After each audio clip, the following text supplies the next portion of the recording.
నా కొడుకు, నా ఆత్మీయ కొడుకు ఎక్కడ ట్రైనింగ్ అవ్వలేదు, నా దగ్గరే. అలాంటి మందిని, ఎంతో మందిని దేవుడు దైవజనులను తయారు చేస్తూ వస్తున్నాడు. చప్పట్లు కొట్టి హల్లెలూయా.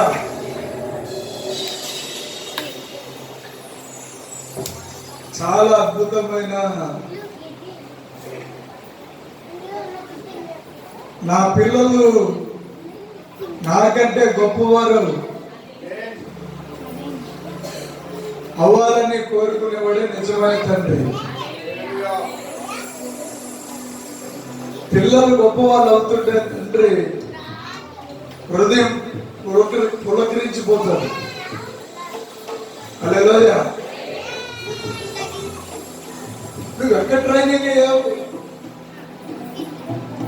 మీ ఆత్మీయ తండ్రి ఎవరు అని నా కొడుకు ఇప్పుడు మాట్లాడినా, నా కొడుకుని కొన్ని వందల మంది కాదు, వేల మంది సేవకులు అడిగారు. చెప్పండి కొట్టి హల్లెలూయా. ఇక పెద్ద మాట ఏంటంటే అగ్ని, ఇంగ్లీషులో రెబల్. హల్లెలూయా. ఎదురు లేని శక్తి.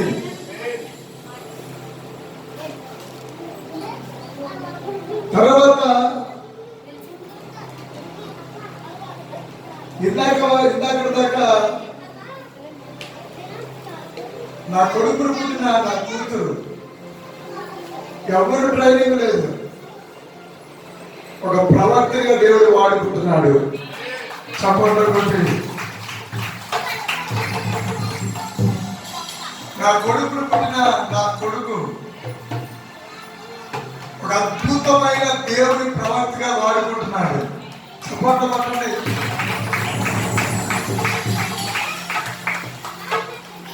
ఇక్కడైతే మెసేజ్ చేయలేదు, కానీ చింతలాకలో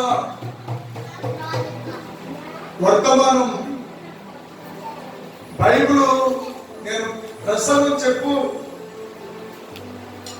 పళ్ళు సుహాస్పాలు అని అంటేనంతే అసలు తడుపుకోకుండా సేమ్ నాకలాగే బైబిల్ తీసి వర్తమానాలు ఇస్తున్నాడు. చెప్పాలని బట్టి త్వరలో ఇక్కడ ఎలీసా పెద్ద కుమారుడు కూడా ప్రసాద్ కూడా దేవజనులు చేయబోతున్నారు. అదే చెప్పండి. అదే స్వరూపులు కూడా దేవజనులుగా చేయబోతున్నారు. ఆమె చెప్పు. హల్లెలూయా. ఆమె దేవరాని కొడుకు కూడా ఒక గొప్ప దైవజనుడు అయిపోతాడు. ఆమె నేను ప్రవచిస్తున్నాను. అక్కడ కూర్చున్న బాబు కూడా గొప్ప ప్రవక్త అవుతాడు, గొప్ప దైవజనుడు అయిపోతాడు. ఆ టీషర్ట్ వేసుకున్న బాబు. హల్లెలూయా. హల్లెలూయా. ఇక్కడ కూర్చున్న పిల్లలు గొప్ప ప్రవక్తలు అయిపోతారు. ఆమేన్. హల్లెలూయా. ఈ పరిచర్యల నుండి ఎంతో మందిని దేవుడు లేకపోతున్నాడంటే లెక్క పెట్టలేను. వేల మంది దైవజనులు బయటికి రాబోతున్నారు. మీ మనుషులున్న జోసఫ్ను కూడా దేవుడు అద్భుతాలు ఎవరిని కూడా జాబ్ చేస్తాము, దేవుడి సేవలు కూడా చేయబోతున్నాం. హల్లెలూయా. ఒకసారి జోసఫ్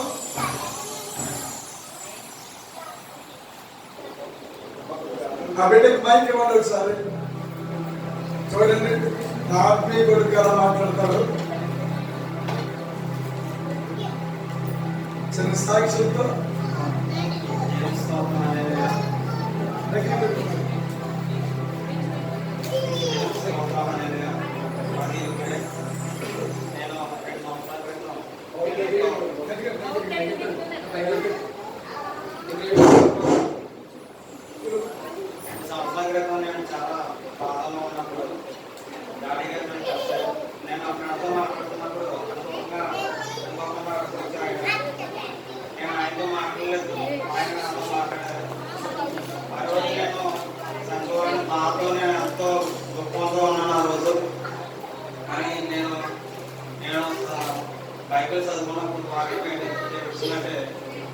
శిరీష ఒక తన కుమారుడిని ఒక నైవేద్య కుమారుడిని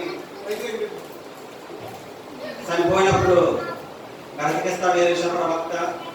ఆ వాక్యం నేను చదివాను. ఆ వాక్యం చదివితే నేను మా అమ్మ మా ఫ్రెండ్ దగ్గరికి వెళ్ళాను. కానీ లక్కీగా ఎలీషా గారు ఆడికి వచ్చి నేను ఏం చదువుకున్నానో అదే జరిగింది. అది నాకు చాలా ఆశ్చర్యం అనిపించింది. ఆ రోజు ప్రార్థన చేసి స్వస్థపరిచాడు. నేను బ్రతికి ఉన్నానంటే కేవలం దేవుని వల్ల ఎలీషా గారి ద్వారా అద్భుతం చేశాడు. చెప్పల్లో కొట్టి దేవుడు అప్పటి వరకు అన్ని కూడా దేవునికి ప్రభావం. యవనకాలంలో కారణంగా నరునకు దేవుడు లోకములకు వెలుగా ఉన్నాడు. నిజమైన దేవుడిని విశ్వసించి ఈ లోకం ఉన్న నరకాన్ని తప్పించుకోవాలంటే ఏకైక మార్గం క్రీస్తుని చేరుడే. ఈ సంఘ సాక్ష్యం దేవుడు ఆశ్రయించున్నారు. చూడండి, జోసఫ్ గారు ఆ క్షణం మీ ఫ్రెండ్ దగ్గర ఉన్నప్పుడు ఎప్పుడైనా ఎక్కడైనా మీరు నన్ను కలిసినట్టు కానీ నేను ఎప్పుడు కలవలేదండి. అసలు కలవలేదు, తెలియదు కూడా నాకు. చప్పట్లు కొట్టి ఏంటంటే చాలా అద్భుతమైన సంఘటన అది. నేను చదువుకున్న దానికి జరుగుతున్న దానికి రెండు సింక్ అయిపోయాయి. చప్పట్లు కొట్టి సో ఆ రోజు మీతో పరిశుద్ధాత్మ దేవుడు సూసైడ్ చేసుకోవడానికి మీరు స్టడీ సిద్ధపడుతున్నారు. చాలా బాధలో ఉన్నారని దేవుడు చెప్పారు. మా నుండి మీ కుటుంబ విషయాలు కూడా దేవుడు చెప్పారు. అవన్నీ నిజమేనండి? అవన్నీ నిజమేనండి.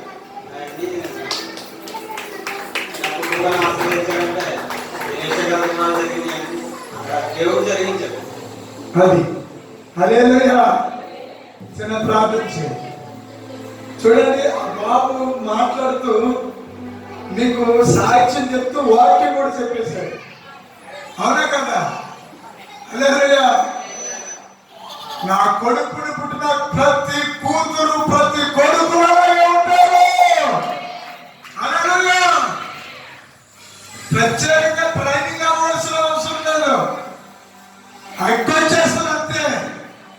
ఆ అభిషేకమే వారి తరాల మీద ఉండి మాట్లాడిస్తుంది. ఆమేన్. ట్రైనింగ్ అయిన సేవకులు నివ్వురిపోయి ఆశ్చర్యపోయి చూస్తారు అన్నమాట. ప్రార్థన చేయండి.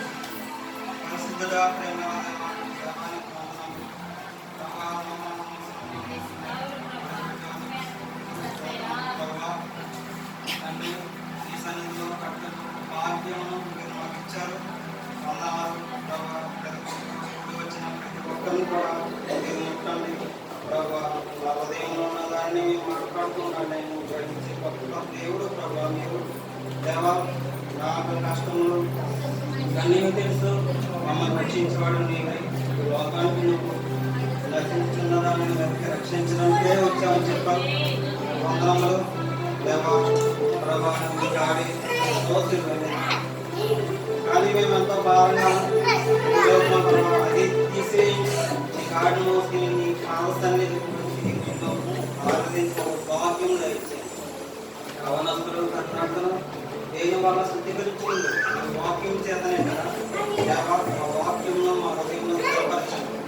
నీ వాక్యము జీవవాక్యము నీవు వ్యవహార సంగతిలో ప్రవచించారు. ఆ వాక్యం జీవముల వాక్యమును నా హృదయంలో నుంచి ఉన్నత శిఖరాలను ఆలోచించుకొని సహాయం చేయమని, ఈ చిన్న ప్రార్థనను ఆలకించమని, అందరిని కేవలం ఆశీర్వదించమని సహాయం చేయమని వేసినాను మాత్రమే.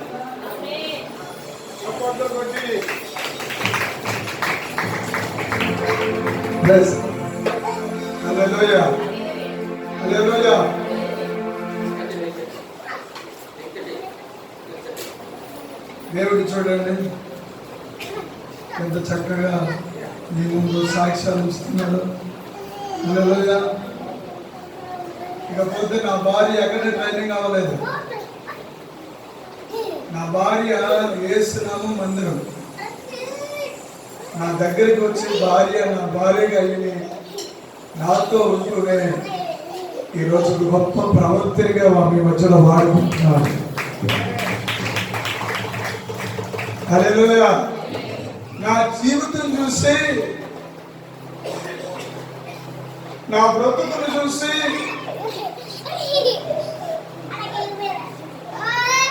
నా భార్యకి అనగా బ్యూలా గారికి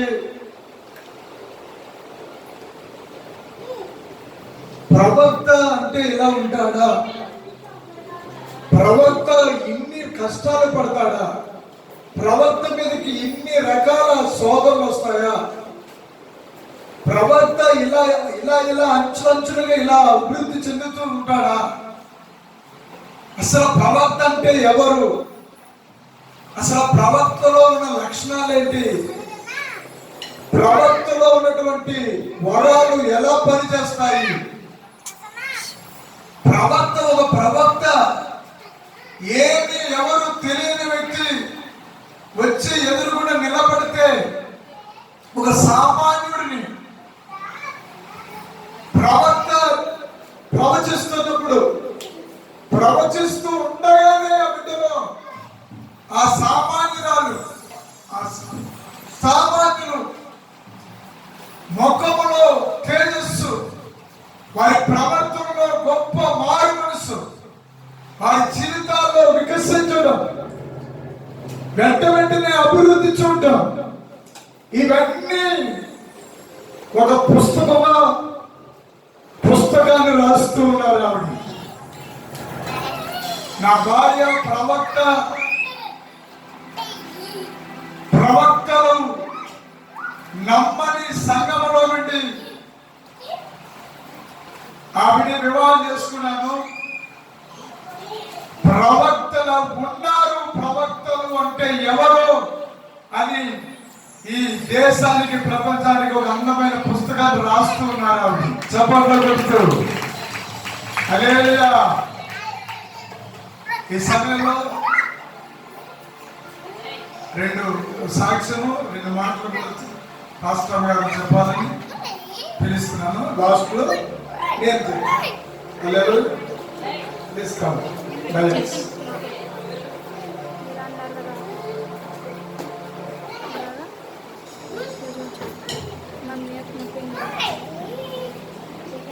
పిల్లలు అలాగే ఆడుకుంటామండి.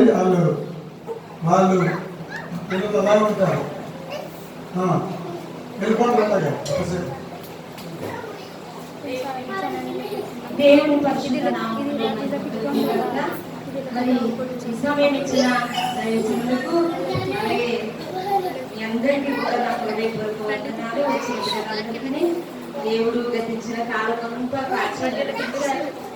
మరి ఎన్నో అపవాదిగా ఎన్నో అవరోధాలు, ఆటంకాలు ప్రతి సంవత్సరంలో ఎన్నో మన జీవితంలో తీసుకొచ్చినప్పటికీ కూడా వాటన్నిటి నుంచి సునాయాసంగా దాటించి పరిశుద్ధాత్మ దేవుని సహాయంతో మరి మన బలముతో మన శక్తితో మనము దాటలేము, కానీ పరిశుద్ధాత్మ సహాయంతో దాటగల శక్తిని ఇచ్చాడు దేవుడు. అపవాది గారైతే మరి గత ఈ 2023లో అక్టోబర్ నెల నుంచి శారీరకంగా మరి నా శరీరం మీద చాలా దాడి చేశాడు వాడు. ఎంతగా అంటే మరి జ్వరము, టైఫాయిడ్ జ్వరం వచ్చి చాలా నీరసిల్లిపోయింది ప్రాణం. కరోనాలో ఎంత నీరసిల్లిపోయానో అప్పుడు మరి అంతగా నీరసిల్లిపోయిందని ప్రాణం ఇంక గ్లాసు కూడా తీయలేని పరిస్థితి అయిపోయింది. అయినా మరి ఎవరు మరి లేకపోయినప్పటికీ కూడా మరి మాకైతే ఒక తల్లిగా తండ్రిగా మరి మా జగమ్మ వారి ఇంటి దగ్గర మమ్మల్ని ఎంతో మరి ఆదరించి ఎంతో ప్రేమించి ఒక తల్లిలా తండ్రిలా నన్ను మరి ఎంతగానో హత్తుకుని మా కష్టంలో బాధలో నా బిడ్డలు వచ్చి ఉదయకాలం నుంచి సాయంకాలం మధ్యాహ్నం వచ్చి ఆ బిడ్డలు ఎంతో చూశారండి. కానీ కృతజ్ఞత కలిగి జీవించాలి. కృతజ్ఞత లేని వారు కృతజ్ఞత హీనులుగా మరి అయిపోతారు, కానీ కృతజ్ఞత కలిగిన వారిని దేవుడు ఎంతనో ఆశీర్వదిస్తారని. అలాగే మన సంఘ పిల్లలు కూడా ఎంతగానో చేశారు. అయితే అది జ్వరం తగ్గింది, నీరసం తగ్గింది అనేటప్పటికీ మరలా ఒళ్ళు అంతా కూడా మరి రూపాయి కాసులాగా దద్దుర్లా వచ్చేసినాయండి. దద్దుర్లు ఏంటంటే చాలా దద్దుర్లా వచ్చేసినాయి. ఆ దద్దుర్లు తగ్గి ఏంటి ప్రభా ఈ శరీరము అని ఈ దద్దుర్లు తెల్లవారి పెట్టి ఒక సాయంకాలం పడుకునేటప్పుడు బాగా ఉందండి. తెల్లవారి ప్రార్థన చేసినప్పుడు ఇంకా ఒళ్ళు చూసుకునేటప్పటికి మొహం ఇలా వాసిపోయి ఒళ్ళంతా దద్దులు, నా మొహం నాకే నేను చూసుకోలేకపోతే అంత భయంకరంగా అయిపోయింది నా మొహం అండి. అయితే అంతగా ఉండినప్పుడు కూడా ఏంటి ప్రభు ఒకటి తర్వాత ఒకటి అనేటప్పటికి అయి కూడా దేవుడు స్వస్థపరిచాడు. దేవుని స్తోత్రం, హల్లెలూయా. మరలా బ్రెయిన్ మీద వాడు దాడి చేశాడండి. గత నెల నుంచి వాడు బ్రెయిన్ మీద ఎంతగా దాడి చేశాడంటే ఇక మరణపు అంచుల వరకు తీసుకెళ్ళిపోవాలి, కేవలం చిన్నాటిలో చేసేయాలి, ఎవరిని ఎలాగ చేసేయాలి అని వాడు ఎంతగా పోరాడంటే మమ్మల్ని చివరి దశ తీసుకెళ్ళిపోయాడండి. కానీ ప్రాణాలు విసిగిపోయినట్టుగా తీసుకెళ్ళిపోయాడు, కానీ విజయం మా సొంతం అయిపోయింది. దేవుని స్తోత్రం, హల్లెలూయా. ఏంటంటే దేవుడి యొక్క మహాకృప మాకు తోడుగా ఉందండి. అలాగే మేము కలిగి ఉన్న దేవుడు మీరు కలిగి ఉన్నారు.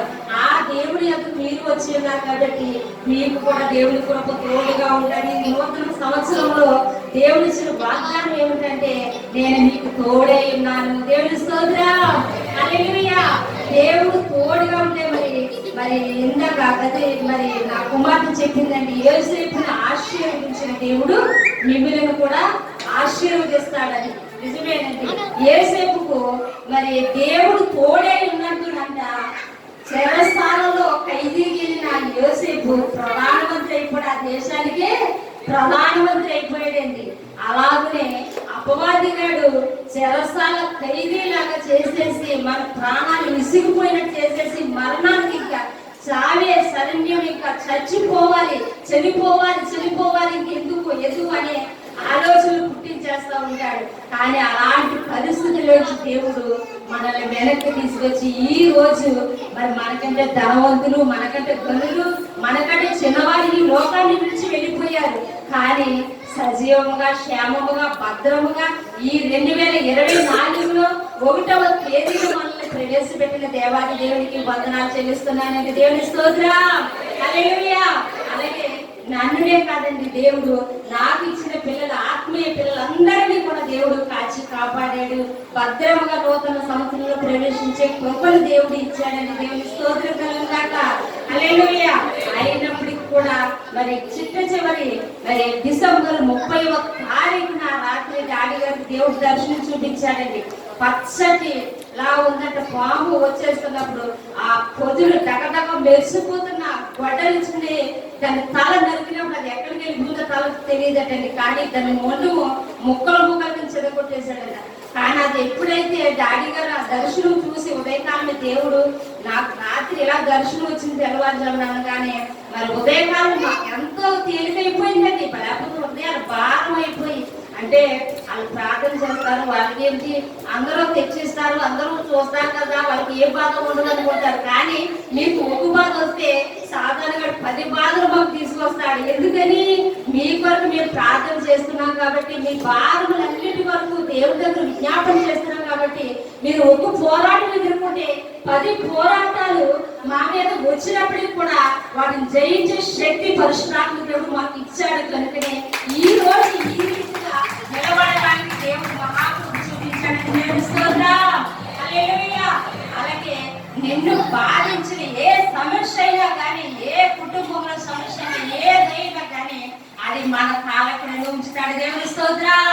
ఈ నూతన సంవత్సరంలో శారీరకంగా మరి గత సంవత్సరంలో శారీరకంగా, కుటుంబ పరంగా, ఆర్థిక పరంగా, బిడ్డల పరంగా, మరి ఆరోగ్య పరముగా నీకు విసిగిపోయావా, అలాగే నీ భర్త ద్వారా విసిగిపోయావా, మరి వేసారిపోయావా, కానీ అవన్నిటినీ దేవుడు అన్నట్టుగా దేవుడు చేసేస్తాడు. దేవుడి స్తోత్రం, హల్లెలూయా.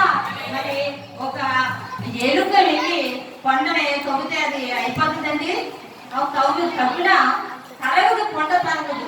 అలాగే ఎలుక వెళ్ళి నా తోక ముడేసేసి కొండలు లాగేస్తాను అనుకుంటుంది, కానీ అది లాగలేదు, దాని తోక తెగిపోతుంది. అలాగే సాతాను గారు కూడా కొండ లాంటి నిన్నును కొండ పర్వతం సియోడు పర్వతం లాంటి మనల్ని వాడు ఏం చేస్తాడంటే ఏదో ఒక బాధ తెచ్చి ఏదో ఒక నింద తెచ్చి ఏదో ఒక అవమానం తీసుకొచ్చి తుంగ తీసేయాలి, త్వరగా దేవుని దగ్గరికి వెళ్ళడం కూడా త్వరగా ఈ భూమి నుంచి తీసుకెళ్ళిపోవాలి, నరకంలో పడేయాలి అన్నదే వాడి యొక్క ఆలోచన. అది కానీ ఏ ఒక్కరికి కూడా మరి చెప్పేది ఏమిటంటే దేవుడు నేను రాస్తున్నా, డాడీ చెప్పారు కదండి పుస్తకం రాస్తున్నాను, మరి ఏమిటంటే మీరు ప్రజలకి ఏదైతే మరి ఇశ్రాయేలు ప్రజలకి దేవుడు ఏ శిక్ష విధించబోతున్నాడో ఆ శోధన ఆ శ్రమ అంట మరి అపవాదిగాడు కూడా అపవాది కూడా పంపించిన శ్రమ శోధన కూడా మరి దేవుడు అంట ఏం చేస్తాడంటే ముందుగా ఆ తన పిల్లలైన ప్రవక్తలైన జీవితంలోకి పంపిస్తాడంట. ఎందుకని మేము ఆ శ్రమలో ఆ శోధనలో మేము భరించి తట్టుకొని మేము నిలబడితే మీకు ఆదర్శవంతులుగా మీకు మాదిరికరంగా, అలాగే ఆ బాధలో మేము ఆ దుఃఖంలో మేము ఎంతగా నలిగిపోయినప్పుడు మా హృదయం ఎంత వెలవెల అడిగిపోతుందో ఆ బాధ తెలియాలి. ఎందుకని మరి దినకన్న గారు మరి కొడుకు నొప్పి ఒక మీటింగ్కి వెళ్ళారంటండి, టైం అయిపోతుందంట, మీటింగ్ సాయంత్రం 7 అయిపోతుంది, మీటింగ్కి వెళ్ళిపోవాలంటే గదిలో నుంచి బయటకు రావట్లేదంటే కొడుకు నొప్పి విపరీతంగా వచ్చేస్తుందంట, కూర్చుని లేవలేకపోతున్నారంట. అప్పుడు కూర్చుని లేవలేకపోతుంటే ప్రభువా ఏంటి ఈ మీటింగ్ కి టైం అయిపోతుంది, వేలాది లక్షలాది మంది వచ్చేసారు నా కొరకు, నేను వెళ్ళాలా మీటింగ్ కి, అనేక మంది పిల్లలు వచ్చారు కదా వారి కొరకు నేను ప్రార్థన చేయాలి అన్నప్పుడు అన్నారంట దేవుడు ఈ కొడుకు నొప్పికే నువ్వు అంత నిలవలు ఆడిపోతున్నావు కదా, ఇలాంటి బాధతో అనేక మంది పిల్లల్ని ఎత్తుకు వస్తున్నారు కాబట్టి ఈ రోజు అక్కడ వస్తున్నారు కానీ ముందుగా నీకు పంపించాను ఆ నొప్పి, ఆ బాధ ఎలా ఉంటుందో, ఆ శ్రమ ఎలా ఉంటుందో, దుఃఖం ఎలా ఉంటుందో నువ్వు తెలుసుకుంటేనే కదా భారం కలిగి నువ్వు ప్రార్థన చేస్తావు, నేను పడ్డా నీ బాధ అని ఇంకా భారం కలిగి ప్రార్థన చేస్తావు. ఆ బాధ నీకు తెలియకపోతే ఆ బాధ ఎలా ఉంటుందో నీకు తెలియదు కాబట్టి, వారి భారం నీకు తెలియదు కాబట్టి అది నీకు ముందుగా పంపించాను. నాకు దేవుని స్తోత్రం. హల్లెలూయా. ఈ రోజు తిలకన్న గారి పరిచర్య ఎన్ని దేశాలు 280 దేశాలు ఉందండి. దేవుని స్తోత్రం. హల్లెలూయా. మరి డాడీ గారి ఎలీషా దినకరన్ థామస్ అనందని మా నాయకులు థామస్ డాడీ గారు మరి వారిచ్చిన అభిషేకము మరి కృతజ్ఞత మరి కలిగి మేము ఉన్నాము కాబట్టి ఈ రీతిగా వారి మీద అభిషేకము మరి మా బిడ్డలు ఆత్మీయ కుమార్తె ఎలీషా గారు మరి గణరాజు గారు అనే ఎలీషా గారు మా ఆత్మీయ కుమార్తె ఎలాగైతే మమ్మల్ని డాడీ మమ్మీ బట్టి మేము ఎలా ఉన్నాము అంటున్నారో, కానీ మా నాయకులు డాడీ థామస్ గారిని బట్టి ఇప్పుడు ఈ రీతిగా ఉన్నామంటే వారి మీద అభిషేకం మా మీద పనిచేస్తుంది. దేవుని స్తోత్రం. హల్లెలూయా. కానీ కృతజ్ఞత లేకుండా ఈ రోజు ఎక్కడ రక్షించబడ్డామో, ఎవరి ద్వారా సువార్త విన్నామో, ఏ అమ్మ ద్వారా మరి గుడికి వెళ్ళామో అది మరుగు చేసేసి వాళ్ళు స్వతంత్రులు అయిపోయి వాళ్ళు చలామణి అయిపోతున్నారు. కానీ ఎవరు సువార్త చెప్పారు, ఎవరు ద్వారా ఆత్మ రక్షించబడ్డది, ఎవరు ద్వారా నీ ఆత్మలో శాంతి వచ్చింది, ఏ సన్నిధికి వెళ్తే నీ ఆత్మ బ్రతికింది, నీవు ఎలా ఆశీర్వదించబడ్డావు అది నీవు చెబితే నీవు ఎక్కడో ఎన్నంతల ఆశీర్వాదం పొందుకుంటావు. దేవుని స్తోత్రం. హల్లెలూయా. మరి ఈ సువార్త చెప్పాలి అంటే ఎలా చెప్పాలంటే దేవుని కోసం అనుకుంటారు. సువార్త ఏముంది, నీవు అనిపించే దేవుని కొరకు నీవు అనుభవించిన శ్రమలు, అలాగే దేవుడిలోకి వచ్చాక మరి దేవుడికి ఇచ్చిన ఆ ఆశీర్వాదము, అలాగే దేవుడు నిన్ను బాగు చేసిన విధానము, దేవుడు ఏ స్థితిలో నుంచి నువ్వు ఏ స్థితికి వచ్చావు, ఏ స్థితిలో నుంచి మళ్ళీ ఏ స్థితికి ఎక్కబోతున్నావు ఆ చెప్పే విధానాన్ని బట్టి అనేక ఆత్మవర్షంలోకి రాబోతున్నాయి. దేవుని స్తోత్రం. మీలో ఉన్న ప్రతి ఒక్కరు మేము మరి కాపరులు సంఘానికి మనకి 5 చేతులు 5 వేలు ఎలా ఇచ్చాడో దేవుడు మనకి 5 వేలులో మరి ఈ వేలు లేకపోతే ఈ 4 వేలు పని ఏమి చేయలేమండి. దీని వల్లే మనము ఈ బ్రటన వేలు వల్లే ఈ బలమంతా పొందుకుంటాం, పని చేయగలుగుతాం. ఇంటికి వెళ్ళి టెస్ట్ చేయండి చూడండి తెలుస్తుంది. ఈ బొటన వేలు లేకపోతే ఏది చేయలేము. అంటే ఈ యొక్క మరి క్రీస్తు అనే శరీరానికి కూడా దేవుడు ఏం చేశాడంటే 5 పరిచర్యలు ఇచ్చాడండి. దేవుని స్తోత్రం. హల్లెలూయా. 5 పరిచర్యలు ఇచ్చారండి. 5 పరిచర్యలు ఏమిటంటే ప్రవక్తలు, అపోస్తులు, ఉపదేశకులు, కాపరులు, సువార్తికులు. దేవుని స్తోత్రం. హల్లెలూయా. మరి ఈ 5 పరిచర్యలో మన పరిచర్య పరిచర్య ఏమిటంటే ఈ బొటన వేలి పరిచర్య. దేవుని స్తోత్రం. హల్లెలూయా. బయోమెట్రిక్ వేయాలన్నా, నీకు లోన్ రావాలన్నా, గవర్నమెంట్ ద్వారా జగన్ ద్వారా ఏదైనా రావాలని నువ్వు బొటన వేలు వేస్తేనే వస్తుంది. అలాగే ఈ ప్రవక్త పరిచర్యలో ఉంటే దేవుడు అద్భుతమైన అసాధారణమైన కార్యాలు మీరు చూడబోతారు. దేవుని స్తోత్రం. హల్లెలూయా. ఎంతో కాలం నుంచి విడుదల కాలేని, మరి రాలేని, మరి మీరు చూడలేని మహోత్సవాలు ఈ సంవత్సరంలో మీరు చూడబోతున్నారు. దేవుని స్తోత్రం. మీ ప్రియులైన వారు, మీ బిడ్డలైన వారు దూరం అయిపోయారా? మీరు మిమ్మల్ని చూడడం లేదా? మీ మాట అనేటప్పుడు తినడం లేదా? కానీ వారు దగ్గర అయిపోతున్నారు. వారు కూడా మీతో ఆనందించబోతున్నారు ఈ ప్రవక్త పరిచర్యలో. దేవుని స్తోత్రం. హల్లెలూయా. హల్లెలూయా. నిజమండి, నేను పుస్తకం ఒక్కొక్క పాయింట్ ప్రకారం నేను రాస్తున్నాను. ఎందుకంటే ప్రవక్తలు, ఉపదేశకులు, మరి కాపరులు, ఇవన్నీ కూడా నేను నమ్మలేని పరిచర్యలో నుంచి నేను వేస్తున్నాము అనే మరి పరిచర్యలో నుంచి నేను రావడం జరిగిందండి.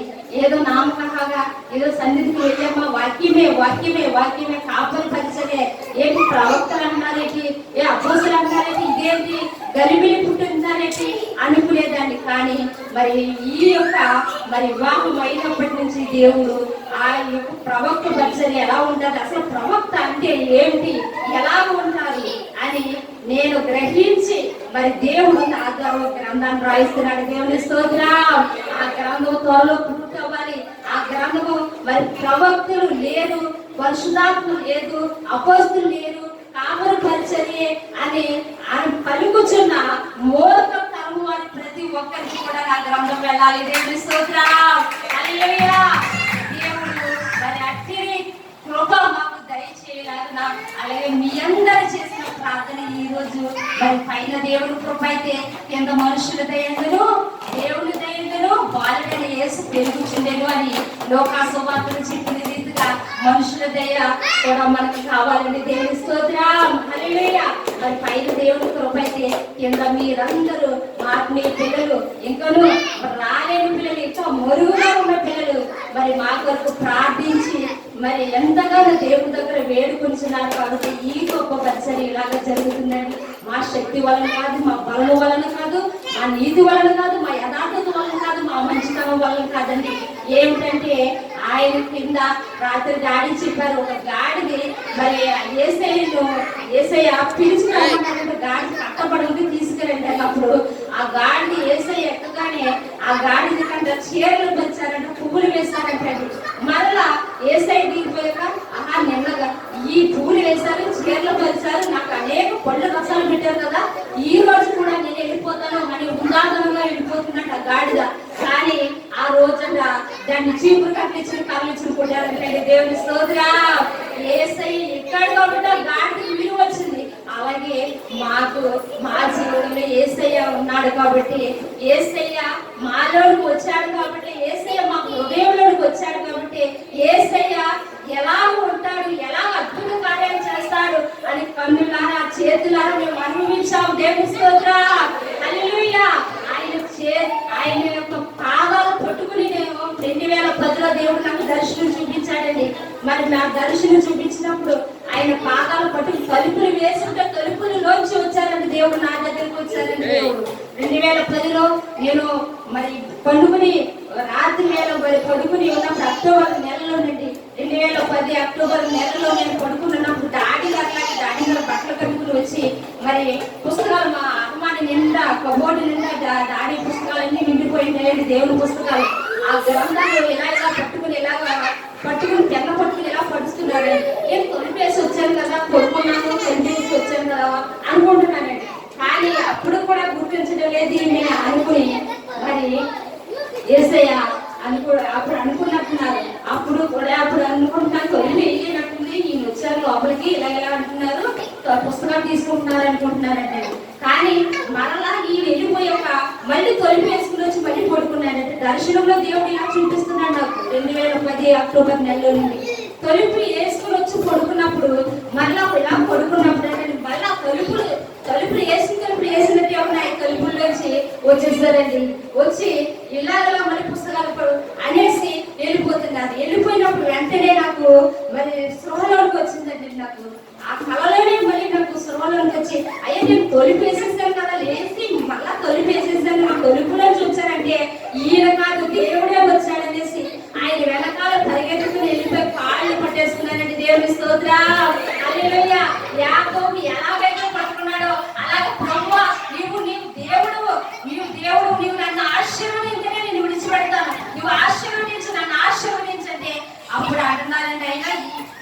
అలవాట్లుగా ఉన్నారండి. డాడీ గారి నుండి సిమెంట్ బట్టలండి, ప్యాంటు షర్టుని. అప్పుడు అంటున్నారు ఈయన నేను ఎలా ఉన్నానండి, డాడీ ఎలా ఉన్నారా, దేవుడేండి నేను పొదుపు పని ఇలా పట్టేసి కాళ్ళు పట్టుకుని కథలు చెడ్డ పిల్లలు ఎలా అడ్డపడిపోతారో కింద పడి